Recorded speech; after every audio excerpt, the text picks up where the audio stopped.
اعوذ باللہ من الشیطان الرجیم، بسم اللہ الرحمن الرحیم۔ والعصر۔ محترم سامعین، آج کے سالانہ انجمن میں میری تقریر کا عنوان ہے وقت کی اہمیت۔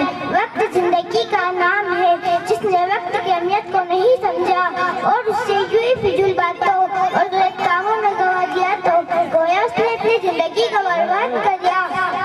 رسول صلی اللہ علیہ وسلم نے فرمایا، انسان سے اس کی عمر کے بارے میں سوال کیا جائے گا کہ اللہ نے جو عمر عطا فرمائی تھی اسے کہاں لگایا تھا، جو وقت تجھے دیا گیا تھا اس کا استعمال کہاں کیا تھا۔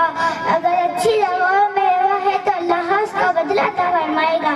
لہٰذا مسلمانوں کو چاہیے کہ وہ وقت کی اہمیت کو سمجھے اور اس کی ناقدری کرنے سے بچے۔ اللہ تعالیٰ ہمیں وقت کا صحیح استعمال کرنے کی توفیق عطا فرمائے، آمین۔